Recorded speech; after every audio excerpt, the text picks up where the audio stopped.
রাতভর অবস্থানের পর দ্বিতীয় দিনের মতো আবাসন ব্যবস্থা সহ ৩ দফা দাবিতে বিক্ষোভ করছেন জগন্নাথ বিশ্ববিদ্যালয়ের শিক্ষার্থী ও শিক্ষকরা। তারা বলছেন, ন্যায্য দাবি আদায় করেই ক্লাসরুমে ফিরবেন তারা। বিশ্ববিদ্যালয় শিক্ষক সমিতির সাধারণ সম্পাদক অধ্যাপক রইসউদ্দিন জানিয়েছেন, দাবি আদায় না হওয়া পর্যন্ত জগন্নাথ বিশ্ববিদ্যালয় শাটডাউন থাকবে।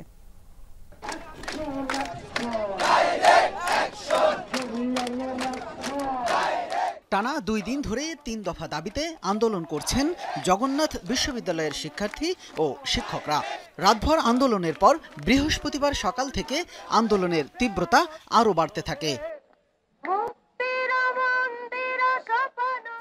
ক্যাম্পাস থেকে ২০টিরও বেশি গাড়িতে করে কাকরাইল মোড়ের আন্দোলনস্থলে আসেন শিক্ষার্থীরা। একই গাড়িতে করে এসে আন্দোলনে যোগ দেন শিক্ষকরাও। তাদের অভিযোগ, অতীতেও বারবার প্রতিশ্রুতি দিয়েও বাস্তবায়ন করেনি সরকার। এবার আর প্রতিশ্রুতি নয়, ৩ দফার পূর্ণ বাস্তবায়ন নিয়ে ক্যাম্পাসে ফিরবেন তারা। যতক্ষণ পর্যন্ত না আমাদের ৩ দফা দাবি মেনে নেওয়া হয় ততক্ষণ পর্যন্ত আমরা যমুনাত অবস্থান করব। আমরা যমুনা থেকে ছুটছি না যতক্ষণ না পর্যন্ত প্রধান উপদেষ্টা আমাদের দাবি মেনে নেবে। আমাদের মনে হচ্ছে এই রাষ্ট্র, এই সরকার আমাদের যে দাবি দেওয়া এবং জগন্নাথ বিশ্ববিদ্যালয় নিয়ে তারা মোটেও কনসার্ন না। দাবিগুলো প্রত্যেকটা ছিল যৌক্তিক, তাহলে কেন তারা আমাদের উপর আক্রমণ করলো? এই জব ডক্টর ইউনূস অন্তর্বর্তীকালীন সরকারের প্রত্যেকটা উপদেষ্টাকে দিতে হবে। বুধবার রাতে উপদেষ্টা মাহফুজ আলমের মাথায় বোতল ছুঁড়ে মারার বিষয়েও কথা বলেন শিক্ষার্থীরা। এই ঘটনা অনাকাঙ্ক্ষিত ও দুঃখজনক বলেও জানান তারা। এইটা ঘটিয়েছে সে বিশ্ববিদ্যালয়ের সর্বকনিষ্ঠ ব্যাচের একজন শিক্ষার্থী ছিল। প্রথম সারিতেই সে ছিল এবং তার উপর হামলা হয়, সে ব্যথা পায়। তো পরবর্তীতে সে ক্ষোভের কারণে হয়তো এটা করেছে। সামান্য বোতল ইস্যু চলে আসলো, তারপরে এই জিনিসটা নিয়ে দেখা যাচ্ছে যে অনেক বড় বড় ব্যক্তিবর্গরাও হচ্ছে এসব নিয়ে পোস্ট করতে শুরু করেছেন, তার তীব্র প্রতিবাদ জানাচ্ছেন। আমরা যে এই ২০০৫-৬ সাল থেকে আবাসনের জন্য আন্দোলনটা চালিয়ে যাচ্ছি, তাহলে সেইটার দাম কোথায়? স্যার যখন আসলেন এখানে, তার কথাবার্তায় আমরা ওনার কাছ থেকে যে সহমর্মিতাটা প্রত্যাশা করেছিলাম যে আমরা যে আহত হয়েছি, কিন্তু সেই সহমর্মিতাটা আমরা তার বাসায় খুঁজে পাই নাই। জগন্নাথ বিশ্ববিদ্যালয়ের শিক্ষক সমিতির সাধারণ সম্পাদক অধ্যাপক রইসউদ্দিন বলেন, কোনো বিশৃঙ্খলা যেন না হয় এজন্য শিক্ষার্থীদের সামনে অবস্থান করছেন তারা। দাবি পূরণের সুস্পষ্ট ঘোষণা না আসা পর্যন্ত আন্দোলন চলবে বলে জানান তিনি। আমাদের কাছে এই পর্যন্ত সরকারের কোনো প্রতিনিধি আসেনি, আমাদেরকেও আনুষ্ঠানিকভাবে এখনো ডাকেনি। সুতরাং এই পরিস্থিতিতে ক্যাম্পাসের কোনো কার্যক্রম চলতে পারে না। আমরা ক্যাম্পাসের সংশ্লিষ্ট দায়িত্বশীল যারা আছি, আমরা আমাদের আন্দোলনের অংশ হিসাবে আমরা কমপ্লিট শাটডাউনের ঘোষণা দিয়েছি। যতক্ষণ পর্যন্ত দাবি আদায় না হবে ক্যাম্পাস কমপ্লিট শাটডাউন থাকবে, এটা আমাদের কর্মসূচি। বুধবার দুপুরে প্রধান উপদেষ্টার কার্যালয় অভিমুখে লং মার্চে হামলার ঘটনায় জড়িতদের শাস্তির দাবি জানান শিক্ষার্থী ও শিক্ষকরা।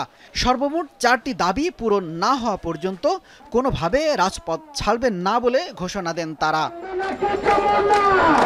শামীম রেজা, যমুনা নিউজ, ঢাকা। এই প্রসঙ্গে আরো বিস্তারিত আমরা জানবো। কাকরাইল থেকে সহকর্মী রিয়াজ রায়হান যোগ দিচ্ছেন। রিয়াজ, শিক্ষার্থী শিক্ষকদের পক্ষে কিছুক্ষণ আগে তো ব্রিফ করা হলো, কি বললেন আন্দোলনকারীরা, একটু বিস্তারিত জানাবেন।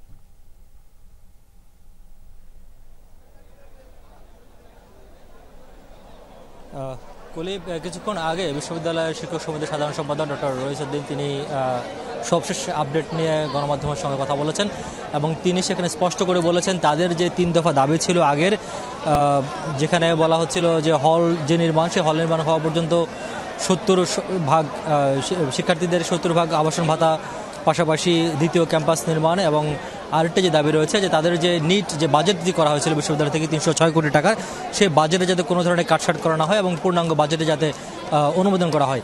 তো সেই যে 3টি দাবি, সেই 3টি দাবির সঙ্গে যুক্ত হয়েছে আরেকটি দাবি, সেটি হচ্ছে গতকালকে শিক্ষক এবং শিক্ষার্থীদের আন্দোলনে যেই সব পুলিশ কর্মকর্তা বা যেসব আইনশৃঙ্খলা বাহিনীর যেসব সদস্য হামলা করেছে তাদের বিচার করা এবং সেই বিচার না হওয়া, অর্থাৎ এই 4 যে দফা দাবি, এই 4 দফা দাবি যতক্ষণ পর্যন্ত না আদায় হবে ততক্ষণ পর্যন্ত তারা এই আন্দোলনে থাকবেন এবং এই যে অবরোধ, রাস্তা অবরোধ বা তাদের যে আন্দোলন সেটি কার্যক্রম তারা চালিয়ে যাবেন। পাশাপাশি এও বলেছেন যে গতকালকে একজন উপদেষ্টা এসেছিলেন এবং সেই অনাকাঙ্ক্ষিত ঘটনার জন্য তারা দুঃখ প্রকাশ করেছেন, কিন্তু গতকালকে শিক্ষার্থীদের উপর যেভাবে হামলা করা হয়েছে বলে তারা বলছেন, সেটি বিষয়ে সরকারের পক্ষ থেকে এখন পর্যন্ত কোনো ধরনের বক্তব্য দেওয়া হয়নি বা দুঃখ প্রকাশ করা হয়নি। এবং বলছেন যে সরকার যতক্ষণ পর্যন্ত না বা সরকারের পক্ষ থেকে যতক্ষণ পর্যন্ত না এই যে আন্দোলন সেই আন্দোলনের বিষয়ে ইতিবাচক কোনো সাড়া দেওয়া না হবে ততক্ষণ পর্যন্ত তারা আন্দোলনে থাকবেন। এবং কোনো ধরনের এছাড়া শিক্ষকরা বলছেন যে তারা শিক্ষকদের প্রোটেকশন হিসেবে ছাত্ররা যেমন রয়েছেন পাশাপাশি ছাত্রদের প্রোটেকশনের জন্য বিশ্ববিদ্যালয়ে যারা শিক্ষক রয়েছেন তারা এই আন্দোলনে মাঠে থাকবেন এবং ছাত্র শিক্ষক উভয় মিলেই তাদের যে দাবি সেই দাবি আদায় করে মাঠ ছাড়া ঘোষণা দিয়েছেন কিছুক্ষণ আগের সর্বশেষ যে ব্রিফিং ছিল সেই ব্রিফিংয়ে। ধন্যবাদ আপনাকে রিয়াজ। ঢাকা বিশ্ববিদ্যালয়ের শিক্ষার্থী শাহরিয়ার আলম শাব্য হত্যার প্রতিবাদে আজও উত্তাল পুরো ক্যাম্পাস। প্রশাসনের ডাকা শোক দিবস এবং ছুটির দিনে হয়নি কোনো ক্লাস পরীক্ষা। অবস্থান কর্মসূচি থেকে হত্যাকারীদের দ্রুত বিচারের দাবি জানিয়েছে ছাত্রদল। অভিযোগ ভিসি এবং প্রক্টর দায়িত্ব পালনে ব্যর্থ। এদিকে ক্যাম্পাস এলাকা নিরাপদ করতে মধ্যরাত থেকে দুপুর নাগাদ সোহরাওয়ার্দী উদ্যান এলাকায় অবৈধ দোকানপাট উচ্ছেদ করা হয়। ঢাকা বিশ্ববিদ্যালয়ের শিক্ষার্থী ও ছাত্রদল নেতা সাম্য হত্যার প্রতিবাদে ভিসির বাসভবনের সামনে ছাত্রদলের অবস্থান কর্মসূচি। একদিকে ভাই হারানোর ব্যথা, অন্যদিকে বিচারের দাবিতে বৃষ্টি উপেক্ষা করেই ঘণ্টা তিনেক চলে কর্মসূচি। নেতাদের অভিযোগ, বিশ্ববিদ্যালয়ের বর্তমান প্রশাসন শিক্ষার্থীদের নিরাপত্তা দিতে ব্যর্থ। ভিসি ও প্রক্টরের পদত্যাগ দাবি তাদের। সাম্য একটা বৃহত্তর পলিটিক্যাল ছাত্র সংগঠনের নেতা বা কর্মী হয়েও সে তার জীবন নিরাপত্তা নেই, তাহলে আমাদের নিরাপত্তা কোথায়? এজন্য আমরা মনে করছি এই প্রশাসন সাধারণ শিক্ষার্থীদের নিরাপত্তা দিতে পুরোই ব্যর্থ। এর আগে একটি খুন হয়েছে, পরবর্তীতে সাম্য হত্যাকাণ্ডের মাধ্যমে আরেকটি হত্যাকাণ্ড ঘটেছে। যাদের নির্লিপ্ততার মাধ্যমে এই হত্যাকাণ্ডটি ঘটেছে তাদেরকে অবশ্যই এই বিশ্ববিদ্যালয়ের প্রশাসনকে পদত্যাগ করতে হবে। সংগঠনটির সভাপতি বলেন, ঢাকা বিশ্ববিদ্যালয়ে এখনও ছাত্রলীগ লুকিয়ে আছে, এখনও গণহত্যার দোষর নীল দলের শিক্ষকরাও বহাল তবিয়তে। অবিলম্বে দাবি আদায় না হলে সাম্য হত্যার প্রতিবাদ ও ছাত্রলীগের বিচার চেয়ে মার্চ ফর জাস্টিস কর্মসূচি পালন করবে ছাত্রদল। সাম্য হত্যার বিচারের দাবিতে যেভাবে আমরা রাজপথে থাকবো, যেভাবে নিরাপদ ক্যাম্পাসের দাবিতে আমরা রাজপথে থাকবো, ঠিক একইভাবে পুরো ছাত্র দলের নেতাকর্মীরা বলতে চায় খুব দ্রুততম সময়ে সারা বাংলাদেশে এই ছাত্রলীগের বিচারের দাবিতে আবারও মার্চ ফর জাস্টিস কর্মসূচি পালন করব আমরা। শিক্ষার্থীদের হত্যাকাণ্ডের পরে সিদ্ধান্ত হয় ক্যাম্পাসের আশপাশের অবৈধ স্থাপনা ও মাদকের আখড়া উচ্ছেদে। মধ্যরাত থেকে প্রাথমিক অভিযানের পর সকাল থেকে উচ্ছেদ শুরু করে ঢাকা দক্ষিণ সিটি কর্পোরেশন। বুলডোজার ও এক্সকেভেটর দিয়ে গুড়িয়ে দেওয়া হয় উদ্যানের ভেতরে গজিয়ে ওঠা দোকানপাট। ঐতিহাসিক উদ্যান এবং এটি বিনোদনের জায়গা, জনসাধারণের জন্য উন্মুক্ত, কিন্তু মানুষ আসলে নির্বিঘ্নে চলাফেরা করতে পারে না। আমরা সেই উদ্দেশ্যে জনসাধারণ যাতে নির্বিঘ্নে চলাফেরা করতে পারে, উন্মুক্তভাবে আনন্দ চিত্তে যেন তারা এখানে ঘোরাফেরা করতে পারে বা যে উদ্দেশ্যে আসে সেটি উদযাপন করতে পারে, সেই উদ্দেশ্যে আমরা এখানে যত অবৈধ স্থাপনা আছে সবকিছু উচ্ছেদ করেছি। ছাত্রদল নেতা সাম্য হত্যার ঘটনায় বিশ্ববিদ্যালয় কর্তৃপক্ষ ঘোষিত শোক দিবস এবং ছুটি পালন করা হয় বৃহস্পতিবার। হয়নি কোনো ক্লাস বা পরীক্ষা। দুপুরে ক্যাম্পাসের বিভিন্ন ভবনে তালা ঝুলিয়ে একদিনের জন্য ধর্মঘট ঘোষণা করে সন্ত্রাসবিরোধী শিক্ষার্থীরা। মনিরুল ইসলাম, যমুনা নিউজ, ঢাকা। ঢাকা বিশ্ববিদ্যালয়ের শিক্ষার্থী ও ছাত্রদল নেতা সাম্য হত্যার পেছনে রাজনৈতিক কারণ রয়েছে বলে দাবি করছেন বিএনপির সিনিয়র যুগ্ম মহাসচিব রিজভী আহমেদ। দুপুরে জাতীয় প্রেস ক্লাবের সামনে আয়োজিত মানববন্ধন থেকে রিজভী আহমেদ এই হত্যাকাণ্ডের ঘটনা গুরুত্বের সাথে খতিয়ে দেখতে পুলিশের প্রতি আহ্বান জানান। বলেন, অভ্যুত্থান পরবর্তী সময় নিরাপদ ক্যাম্পাসের প্রত্যাশা থাকলেও এখনও ছাত্রদের রক্ত ঝরছে। অন্তর্বর্তী সরকারকে হুঁশিয়ারি করে তিনি বলেন, কোনো বিশেষ রাজনৈতিক দল বা আদর্শের মানুষকে বিশেষ সুবিধা দিলে তার পরিণতি ভালো হবে না। যারা দেশের স্বাধীনতার পক্ষে, যারা জাতীয় সঙ্গীতের পক্ষে, যারা জাতীয় পতাকার পক্ষে, তাদের জীবন চলে যায়। আমি এই জন্যই বলেছি যে নিশ্চয়ই এর পিছনে কোনো রাজনৈতিক কারণ আছে। কারণ সে ফেসবুকে যারা আন্দোলন করছিলেন জাতীয় সঙ্গীত নিষিদ্ধে, তাদের বিরুদ্ধে তার একটা বার্তা ছিল। বিএনপি নেতা ইশরাক হোসেনকে ঢাকা দক্ষিণ সিটি কর্পোরেশনের দায়িত্ব দেওয়ার দাবিতে দ্বিতীয় দিনের মতো বিক্ষোভ অবস্থান কর্মসূচি পালন করছেন তার কর্মী সমর্থকরা। নগর ভবনের সামনে অবস্থান নেয় 2.5 ঘন্টা বন্ধ থাকে ওই সড়ক। এতে যানজটার ভোগান্তিতে পড়েন নগরবাসী। শনিবার ফের আন্দোলনের ঘোষণায় দিয়ে বেলা 1:30টার দিকে নগর ভবন ছেড়েছেন বিক্ষোভকারীরা। সকালেই ঢাকা দক্ষিণ সিটি কর্পোরেশনের নগর ভবনের সামনে অবস্থান নেন কয়েকশো ঢাকাবাসী। প্লাকার্ড, স্লোগানে একটাই দাবি, নগর পিতার আসনে বসানো হোক বিএনপি নেতা ইশরাক হোসেনকে। নেতাকর্মীরা বলেন, নির্বাচনী ট্রাইব্যুনাল ইশরাককে মেয়র ঘোষণা করলেও হয়নি তার শপথ অনুষ্ঠান। অভিযোগ, একটি গোষ্ঠী আদালতের রায় বাস্তবায়ন হতে দিচ্ছেন না, কারণ কর্পোরেশনের নানা কাজে তারা লাভবান হচ্ছেন। ছাত্ররা বর্তমানে এই গরুরহাট থেকে শুরু করে প্রত্যেকটা টেন্ডারের সাথে জড়িত। এর জন্য আমাদের মেয়রকে ইঞ্জিনিয়ার ইশরাক হোসেনের শপথ নিতে দিচ্ছে না।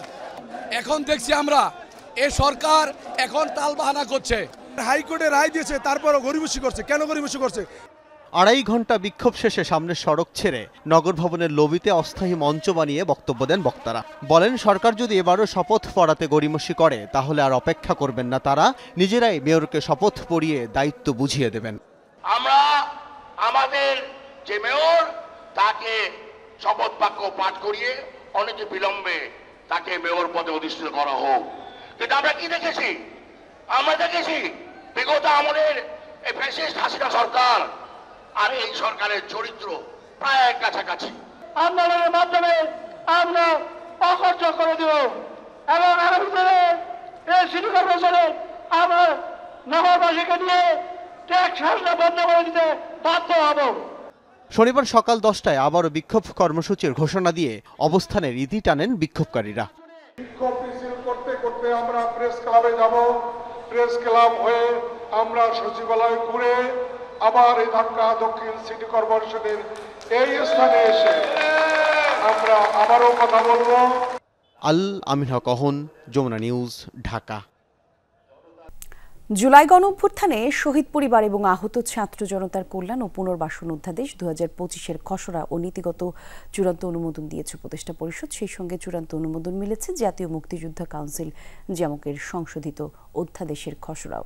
সকালে প্রধান উপদেষ্টা ডক্টর মোহাম্মদ ইউনূসের সভাপতিত্বে অন্তর্বর্তী সরকারের উপদেষ্টা পরিষদের বৈঠক অনুষ্ঠিত হয় তেজগাঁওয়ে। প্রধান উপদেষ্টার কার্যালয়ে এই বৈঠক চলে দুপুর পর্যন্ত। বৈঠকে বেশ কিছু গুরুত্বপূর্ণ সিদ্ধান্ত গ্রহণ করে উপদেষ্টা পরিষদ। বাংলায় প্রণীত ড্রেজিং ও ড্রেসড ম্যাটেরিয়াল ব্যবস্থাপনা নীতিমালা 2024-এর খসড়া অনুমোদন দেওয়া হয় বৈঠকে। পর্যালোচনা করা হয় জাতীয় জিন ব্যাংক ব্যবস্থাপনা নীতিমালা 2024 প্রণয়ন সংক্রান্ত প্রতিবেদন। এছাড়া জাতীয় নগর নীতি 2025-এর খসড়ার অনুমোদনও দেওয়া হয় উপদেষ্টা পরিষদে।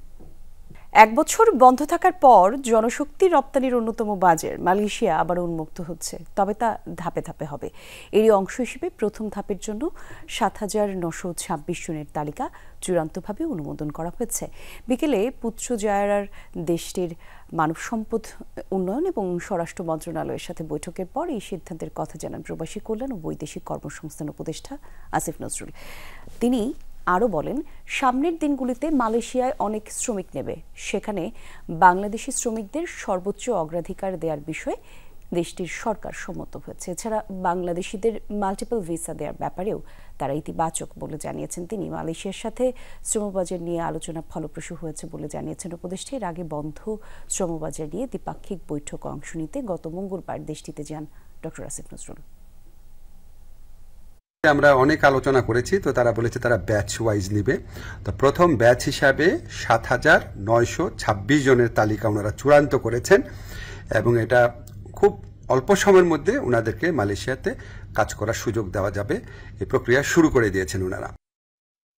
প্রবাসীদের সমস্যা সমাধানে 19 দফা দাবি জানিয়েছে বাংলাদেশি প্রবাসী ও অভিবাসী পরিষদ। দুপুরে জাতীয় প্রেস ক্লাবের সামনে আয়োজিত সংবাদ সম্মেলনে মানববন্ধন থেকে এসব দাবি জানান তারা। বলেন, বিদেশে আটক এবং কাগজপত্র জটিলতায় শ্রমিকদের দ্রুত মুক্তির জন্য কূটনৈতিক হস্তক্ষেপ করতে হবে। চাঁদাবাজি আর ব্ল্যাকমেলের শিকার প্রবাসীদের নিরাপত্তা নিশ্চিতে স্পেশাল ট্রাইব্যুনাল গঠনের দাবি জানান তারা। এছাড়া বিদেশি দূতাবাসগুলো দুর্নীতিমুক্ত এবং প্রবাসী বান্ধব সেবা নিশ্চিত করার পাশাপাশি বিদেশে মৃত্যুবরণকারী প্রবাসীদের মরদেহ ফিরিয়ে আনতে সরকারি সহযোগিতা দেওয়ার কথাও বলা হয় মানববন্ধনে।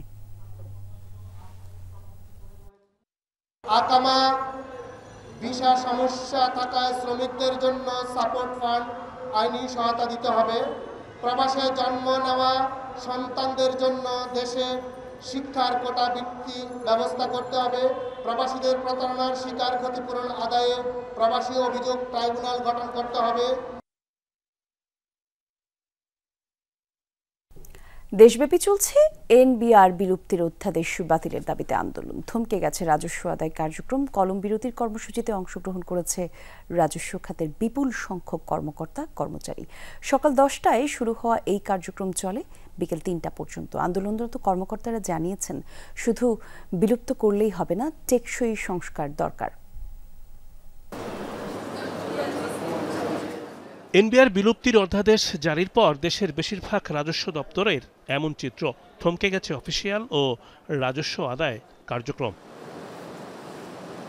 প্রথম দিন 3 ঘন্টার জন্য ঘোষণা করা হয় কলম বিরতির কর্মসূচি, তবে বৃহস্পতিবার বেড়ে দাঁড়ায় 5 ঘন্টায়। আগারগাঁও রাজস্ব ভবনের বড় সংখ্যক কর্মচারী এই কর্মসূচিতে অংশ নেয়। কর্মসূচি নিয়ে বিবৃতি দিয়েছে এনবিআর সংস্কার ঐক্য পরিষদ। বলা হয়, রাজস্ব পরামর্শ কমিটির সুপারিশ বাস্তবায়ন করতে হবে। শুধু ঢাকাতেই নয়, চট্টগ্রাম কাস্টমস হাউসেও পালন করা হয় কলম বিরতি কর্মসূচি। ব্যাহত হয় সার্বিক কর্মকাণ্ড। কাজের ক্ষতি হচ্ছে, আমরা কোনো ডেলিভারি দিতে পারতেছি না, কাস্টমারের কাজ সমাধান হচ্ছে না, ডিউটি পেমেন্ট করতে পারতেছি না। কাস্টমারের কারণে এখন সর্বদিকে বন্ধ, কারণ আমাদের অপরাধ নাকি কাস্টম সরকার, জেডি সরকার এরা ভুক্তভোগী। এক্সপোর্টে অনেকগুলো কাজ থাকে, তো ওই কাজগুলো আমার এখানে আসার কারণে ওই দিকে আমি আর যেতে পারছি না। এদিকে দ্বিতীয় দিনের মতো কর্মসূচি পালন করে বেনাপোল কাস্টমস হাউস। থমকে যায় আমদানি রপ্তানি বাণিজ্য। আন্দোলনের ফলে আমরা ব্যবসায়ীরা মারাত্মক ক্ষতিগ্রস্ত হচ্ছি। ভারত থেকে 2 দেশের মধ্যে আমদানি রপ্তানি বাণিজ্য একদম বন্ধ আছে। বন্দর থেকে কোনো পণ্য খালাসও হচ্ছে না। কর্মবিরতির কারণে এখানে মালামাল খালাস প্রক্রিয়া ব্যাহত হচ্ছে এবং সেক্ষেত্রে রাজস্ব আদায়ে বাধা এবং জটিলতা সৃষ্টি হচ্ছে। 2 দিনে বিসিএস, আয়কর ও কাস্টমস অ্যাসোসিয়েশন থেকে পদত্যাগ করেছেন অন্তত 20 জন কর্মকর্তা। শনিবার আবারও সকাল 10টা থেকে বিকাল 3টা পর্যন্ত চলবে এই কর্মসূচি। রিমন রহমান, যমুনা নিউজ, ঢাকা। শুক্র শনিবার খুলনায় অনুষ্ঠিত হতে যাচ্ছে বিএনপির 2 দিনব্যাপী তারুণ্যের সেমিনার এবং সমাবেশ। রাষ্ট্র সংস্কারে বিএনপির 31 দফা রূপরেখা বাস্তবায়নে তরুণ সমাজকে নীতি প্রণয়ন প্রক্রিয়ায় সম্পৃক্ত করাই এই আয়োজনের মূল লক্ষ্য, জানিয়েছেন নেতারা। বাগেরহাট এবং খুলনা যুবদল, স্বেচ্ছাসেবক দল এবং ছাত্রদল যৌথভাবে এসব অনুষ্ঠানের আয়োজন করছে। দুপুরে খুলনা প্রেস ক্লাবে সংবাদ সম্মেলনের অনুষ্ঠানে বিভিন্ন তথ্য তুলে ধরেন যুবদল সভাপতি আব্দুল মোনায়েম মুন্না। কাল বিকেল 3টায় খুলনা প্রেস ক্লাবে অনুষ্ঠিত হবে শিক্ষা, স্বাস্থ্য এবং মৌলিক অধিকার নিয়ে তারুণ্যের ভাবনা শীর্ষক সেমিনার। শনিবার নগরীর শিববাড়ি জিয়া হল চত্বরে তারুণ্যের রাজনৈতিক অধিকার প্রতিষ্ঠার সমাবেশ হবে। এই ঐতিহাসিক আয়োজনে তরুণরা কেবল উপস্থিতি থাকবেন না, বরং নিজেদের ভাবনা, অভিজ্ঞতা ও স্বপ্ন প্রকাশ করবেন এবং মনোযোগ দিয়ে শুনবেন দলের ভবিষ্যৎ দিক নির্দেশনা, নীতিমালা ও পরিকল্পনা, যা তাদের স্বপ্ন পূরণের সেতুবন্ধন হয়ে উঠতে পারে। রাজধানীর মোহাম্মদপুরে মধ্যরাতে একই পরিবারের 7 জনকে এলোপাথারি কুপিয়েছে স্থানীয় বখাটেরা। রাত 1টার পর বাসার মধ্যে ঢুকে কোপায় 10 থেকে 12 জনের স্থানীয় কিশোর সন্ত্রাসী। গুরুতর আহত হয়ে 4 জন হাসপাতালে ভর্তি। আহতরা জানিয়েছেন, বাড়ির সামনে তাদের চলাফেরা সন্দেহজনক হলে নাম পরিচয় জানতে চাইলে চাপাতি নিয়ে তারা ঝাঁপিয়ে পড়ে। পুলিশ জানিয়েছে, সিসি ক্যামেরার ফুটেজ দেখে অপরাধী শনাক্ত করা হচ্ছে। সিসি ফুটেজে দেখা যায়, রাত 1টার পরে চাপাতি নিয়ে একদল কিশোর কয়েকজনকে এলোপাতাড়ি কোপাচ্ছে। রাজধানীর মোহাম্মদপুরের পূর্ব জাফরাবাদের ঘটনা। এসব ছেলেপেলে এলোপাতাড়ি কোপাতে কোপাতে বাসার মধ্যে ঢুকে পড়ে। আক্রান্ত একজন ওয়াশরুমে লুকিয়েও রেহাই পাননি। এ ঘটনায় জখম হয়েছে পরিবারটির 7 সদস্য, যাদের মধ্যে গুরুতর 4 জন হাসপাতালে ভর্তি। 8-10 জন কোথা থেকে যে আসলো, চাপাটি ধারালো চাপাটি নিয়ে আসে, যে যারা যেভাবে পারছে কোপাইছে, ইচ্ছা মতো কোপাইছে। একজনকে চিহ্নিত করছি, যে মারফতের ছেলে এখানে থাকে, সোহেল, ও কিশোর গ্যাংয়ের সাথে জড়িত। ওরা এখানে যত চিন্তা টিকলে হয় সব ওরাই করে। কি নিয়ে ঘটনার সূত্রপাত, কেন এই বর্বরতা? আহতরা বলছেন, সন্দেহজনক চলাফেরায় তাদের পরিচয় জানতে চাইলে শুরু হয় হামলা। রাতে বেলা পানি থেকে সবাই জাগনা থাকে, এরে ফোন করে এই পানি আইছে পানি পড়ে, এই পরে জাগনা সবাই। পরে এই বাইকতে গেটের সামনে বলে গেছে, আমি তো শুনতেই নাই, মানে গেট খুলছে। পরে বলে কইছে কি, এই ছেলেরা তোরা রাত করে কইতে আইছ। এই কথা কোন মতে আমি দেখলাম যে বাইপুতরে মারতাছে, সাব্বিরে মারতাছে। পরে ভাই ভাতি যারা সবাই দৌড়ে বাইরেছে মতনে। এই পরে দেখি 5 মিনিটের ভিতরে দেখি সুপারি লইয়া সন্ত্রাস রায় পড়ছে। এই সন্ত্রাস রাইছে আমরা ফিরাইয়া পারি না। দৌড় দিয়ে বাসায় ঢুকছে যে ওরে ওই গেট পর্যন্ত কোপাইছে, পরে ও না পেরে ওর দোতলায় উঠে বাথরুমে গিয়ে পড়ে গেছে। মানে বাসার মধ্যে ঢুকলো তো মানুষ একটা ছাড় দেয়, ওইখানে কোনো হয় না, মানে কোনো ছাড় নাই। এভাবে মানুষজন কুপিয়ে মারার ঘটনায় আতঙ্কে এলাকাবাসী। এই ঘটনায় মোহাম্মদপুর থানায় একটি মামলা হয়েছে। সিসি ফুটেজ দেখে অপরাধীদের গ্রেফতারে অভিযান চলছে বলে জানায় পুলিশ। ইতিমধ্যে আমরা সিসিটিভি ফুটেজ সংগ্রহ করেছি এবং ঘটনায় জড়িত যারা রয়েছে তাদের আইনের আওতায় নিয়ে আসার জন্য কাজ করে যাচ্ছি। এই ঘটনায় একটা মামলা রুজু করার প্রক্রিয়াধীন রয়েছে। কিশোর গ্যাং বা যে নামেই ডাকা হোক না কেন, অপরাধ করলে তাকে আইনের আওতায় আসতেই হবে। অপরাধীদের ক্ষেত্রে আমাদের বিন্দুমাত্র ছাড় নয়। রাব্বি সিদ্দিকী, যমুনা নিউজ, ঢাকা।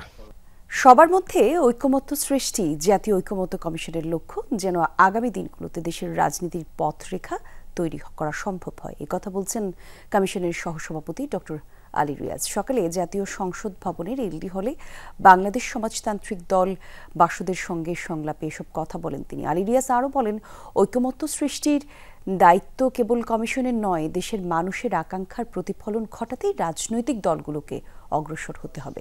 প্রাথমিক পর্যায়ে যে বিষয়গুলো ভিন্নমত আছে সেগুলো নিয়ে দ্রুততার সাথে আবারও আলোচনা করতে হবে, এমন মন্তব্য করেছেন আলী রিয়াজ। আর এ সময় বাসুদের সাধারণ সম্পাদক বজলুর রশিদ ফিরোজ বলেন, রাজনৈতিক দলগুলোর আলাপ আলোচনার মাধ্যমে বিরোধের বিষয়গুলো নিরসন করতে হবে, পরিবর্তনের আকাঙ্ক্ষা পূরণ করে এমন জাতীয় সনদ তৈরি করতে হবে।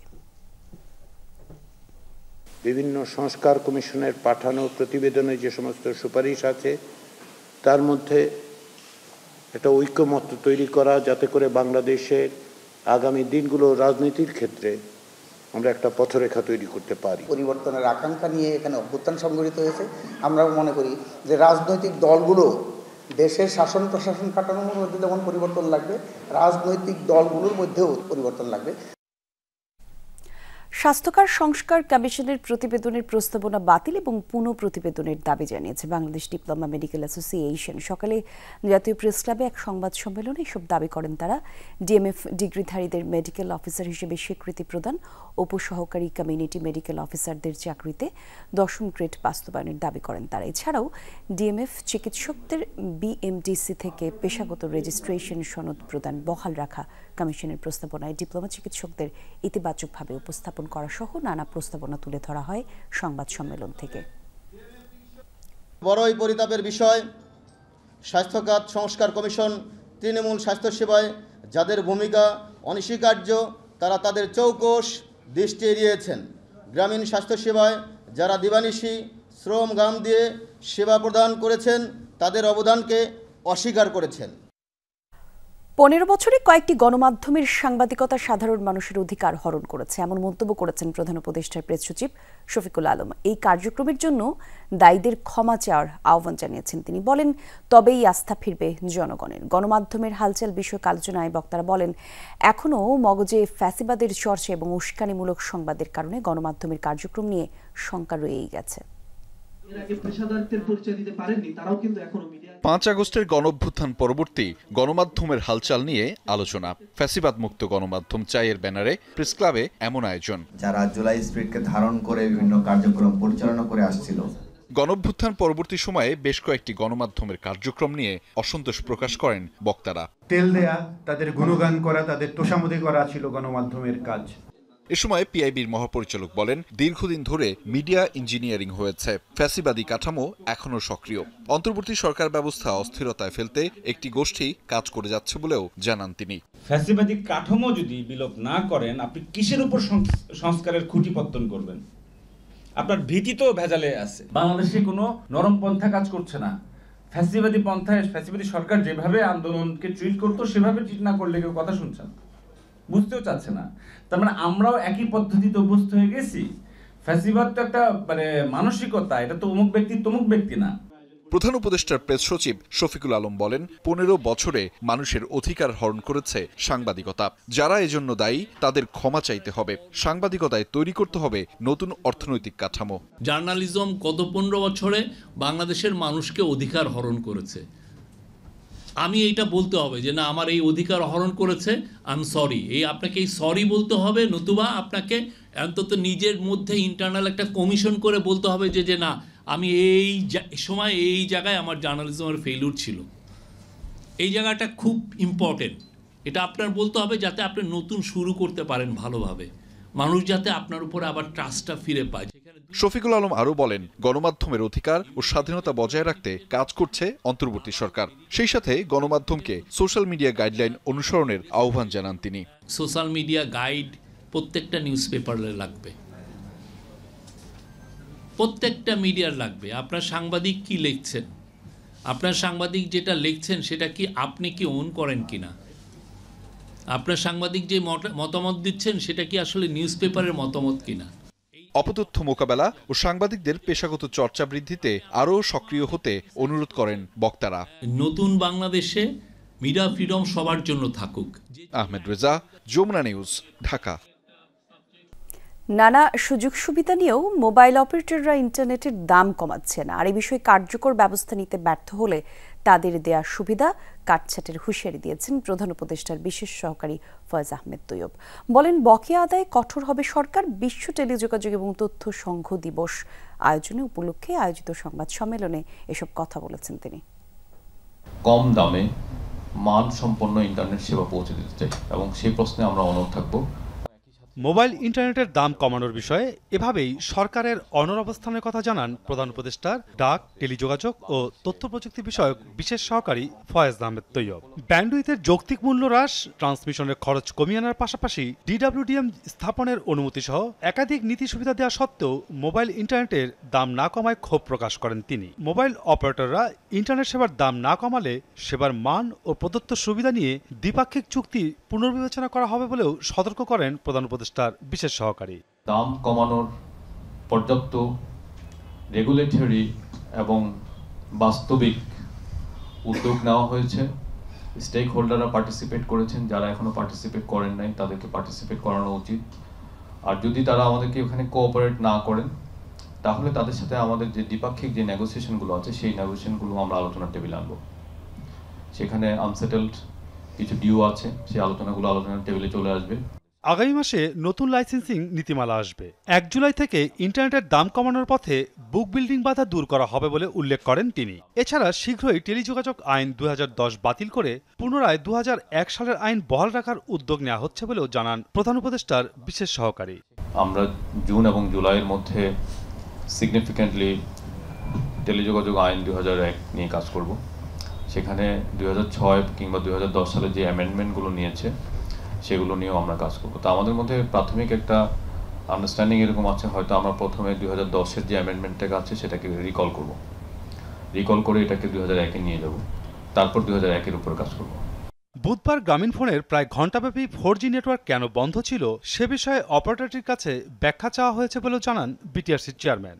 প্রায় 40 মিনিটের মতো এরকম হয়েছে এবং সেটা সামাল দেওয়া হয়েছে। আমরা অফিসিয়ালি তাদেরকে মেইল করেছি, তাদের কাছে এক্সপ্লেনেশন জানতে চেয়েছি। ওনারা একটা টেকনিক্যাল ইনকোয়ারি করছেন, ওনারা যখন আমাদেরকে জানাবেন তখন আমরা আপনাদেরকে জানাতে পারব। ডিজিটাল বৈষম্য দূর করার পাশাপাশি এ খাতের সফল তরুণদের নিয়ে এবার বিশ্ব টেলিযোগাযোগ ও তথ্য সংঘ দিবস পালন করবে সরকার। মাসুদুজ্জামান রবিন, যমুনা নিউজ, ঢাকা।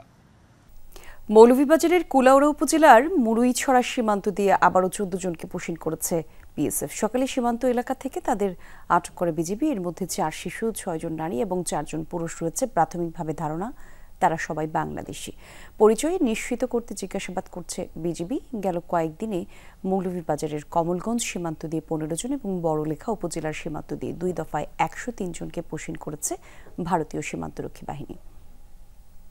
ঢাকা দক্ষিণ সিটির সাবেক মেয়র ফজলে নূর তাপসের বিশেষ সহকারী কামাল হায়দারকে গ্রেফতার করেছে সিআইডি। তার বিরুদ্ধে বৈষম্য বিরোধী আন্দোলনে গুলিবর্ষণের অভিযোগ রয়েছে। ভোরে রাজধানীর একটি এলাকায় অভিযান পরিচালনার মাধ্যমে তাকে গ্রেফতার করা হয়। জুলাই আগস্টে ধানমন্ডিতে এক রেস্টুরেন্টের সামনে বৈষম্য বিরোধী আন্দোলন চলাকালে ঘটে গুলিবর্ষণ। আর এই ঘটনায় আব্দুল্লাহ সিদ্দিক নামের এক আন্দোলনকারী নিহত হন। পরে ধানমন্ডি থানার একটি হত্যা মামলা দায়ের করা হয়, যার তদন্তভার গ্রহণ করেছে সিআইডি ঢাকা মেট্রো দক্ষিণ বিভাগ। তদন্তের ধারাবাহিকতায় বিভিন্ন সাক্ষ্য, সিসিটিভির ফুটেজ এবং অন্যান্য তথ্যপাত্র বিশ্লেষণ করে SM কামাল হায়দারের সংশ্লিষ্টতার প্রাথমিক প্রমাণ পাওয়া যায়। পার্বত্য চট্টগ্রামের পরিস্থিতি বিবেচনা করে সকল সম্প্রদায়ের সহাবস্থানের উপর গুরুত্ব দিয়ে পাহাড়ি কমিটি গঠন করবে এনসিপি। সংবাদ সম্মেলনে এমনটাই জানিয়েছেন জাতীয় নাগরিক পার্টির রাঙামাটি নেতাকর্মীরা। সকালে পার্বত্য চট্টগ্রামে দলটির কার্যক্রম নিয়ে এক সংবাদ সম্মেলনের আয়োজন করা হয়। এ সময় বক্তারা বলেন, পার্বত্য অঞ্চলের সাম্প্রদায়িক সম্প্রীতির ভিত্তি শক্ত করতেই এইটি করবে জাতীয় নাগরিক পার্টি। আর এ সময় জেলার কর্মী সমর্থকদের পাশাপাশি প্রধান অতিথি হিসেবে সেখানে উপস্থিত ছিলেন এনসিপির কেন্দ্রীয় সংগঠক ইমন সৈয়দ।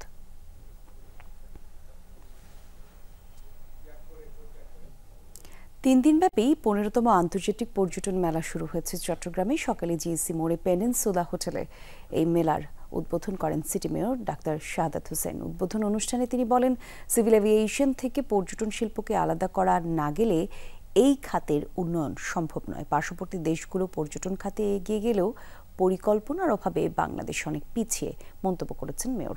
ট্যুরিজম বিষয়ক পত্রিকা বাংলাদেশ মন্টর আয়োজিত মেলায় দেশি বিদেশি 27টি প্রতিষ্ঠানের 34টি স্টল রয়েছে। বাংলাদেশের চারপাশে যে রাষ্ট্রগুলো আছে, সার্ক কান্ট্রিগুলো আছে, সেগুলোর দিকে যদি আমরা তাকাই, তারা এই ইন্ডাস্ট্রিকে পুঁজি করে আজকে মাথা উঁচু করে দাঁড়িয়েছে। একমাত্র আমরাই জিডিপিতে 3টা শিল্পের বাইরে 4টা শিল্প আনতে পারিনি। এবং চিটাগং রিজিয়নকে একটা ট্যুরিজম ডেস্টিনেশন হিসাবে এটা ব্র্যান্ডিং করা এবং এটাকে প্রমোট করার জন্য, মার্কেটিং করার জন্য কিছু যদি উদ্যোগ সিটি কর্পোরেশনের পক্ষ থেকে নেওয়া হয়, আমার মনে হয় সেটা অত্যন্ত কার্যকর হবে। কাতারের সাথে $1.2 ট্রিলিয়ন বাণিজ্যিক চুক্তি করল যুক্তরাষ্ট্র। মধ্যপ্রাচ্য সফরে বুধবার দেশটির আমির শেখ তামিম বিন হামাদ আল থানির সঙ্গে আনুষ্ঠানিকভাবে চুক্তিবদ্ধ হন মার্কিন প্রেসিডেন্ট ডোনাল্ড ট্রাম্প। চুক্তির আওতায় মার্কিন উড়োজাহাজ নির্মাতা প্রতিষ্ঠান বোয়িং থেকে 160 থেকে 210টি বিমান কিনবে কাতার এয়ারওয়েজ, যার মূল্য আনুমানিক $96 বিলিয়ন। কাতারের একটি বিমান ঘাঁটি সহ অন্যান্য প্রতিরক্ষা এবং সামুদ্রিক নিরাপত্তার উন্নয়নের স্বার্থে $38 বিলিয়ন বিনিয়োগ চুক্তি দেওয়া হয়েছে দোহা ওয়াশিংটনের মাঝে। এছাড়াও $243 বিলিয়ন বেশ কয়েকটি চুক্তি স্বাক্ষরিত হয়েছে দুদেশের মধ্যে। এর আগে মধ্যপ্রাচ্য সফরে প্রথম দিনে সৌদি আরবের সাথে $600 বিলিয়ন চুক্তি স্বাক্ষর করে যুক্তরাষ্ট্র। বিশ্ব টেস্ট চ্যাম্পিয়নশিপের প্রাইজ মানি ঘোষণা করেছে আইসিসি। বাংলাদেশ পাবে $8.5 কোটি টাকা, যেখানে মোট প্রাইজ মানি থাকছে $70.8 কোটি টাকা, যা কিনা আগের আসরের তুলনায় এবারে দ্বিগুণ। আর সেখান থেকে চ্যাম্পিয়ন দল পাচ্ছে $3.6 মিলিয়ন বা প্রায় $44 কোটি টাকা, আগের আসরে যার পরিমাণ ছিল $1.6 মিলিয়ন। রানার্স আপ দলের জন্য বরাদ্দ করা হয়েছে $2.16 মিলিয়ন। র্যাঙ্কিংয়ের 3 নম্বর পজিশনে থাকা ভারত পাচ্ছে $1.44 মিলিয়ন। এছাড়া টুর্নামেন্টের 7ম এবং 8ম অবস্থানের জন্য বাংলাদেশ এবং ওয়েস্ট ইন্ডিজ দল যথাক্রমে পাবে $8, $8.5 এবং $7.5 কোটি টাকা। আর সেই সাথে প্রতিযোগিতায় অংশ নেওয়া 9 দলের জন্যই থাকছে প্রাইজ মানি। এদিকে 69.44 পয়েন্ট টেবিলের শীর্ষে থেকে প্রথম দল হিসেবে ফাইনালের টিকিট কাটে দক্ষিণ আফ্রিকা। অপরদিকে বর্ডার্স গাভাস্কার ট্রফিতে ভারতকে হারিয়ে দ্বিতীয় দল হিসেবে ফাইনাল নিশ্চিত করেছে অস্ট্রেলিয়া। লা লিগায় আজ কাতালান ডার্বি। রাত 1:30টায় নগর প্রতিদ্বন্দ্বী এসপানিওলের সাথে আতিথ্য নেবে বার্সেলোনা। আর এই ম্যাচে জয় পেলে নিশ্চিত হবে বার্সেলোনার লিগ শিরোপা। তবে 1 বছর পর শিরোপা পুনরুদ্ধার করলেও শীর্ষদের খুব বেশি উদযাপন না করার পরামর্শ দিয়েছেন বার্সা কোচ। কারণ 2023 সালে এই মাঠে ট্রফি সেলিব্রেশন করতে গিয়ে হামলার শিকার হয়েছিল বার্সেলোনা। লা লিগার ট্রফিটা সবশেষ 2023 সালে জিতেছিল বার্সেলোনা। এবারও প্রায় একই পরিস্থিতিতে বার্সেলোনা।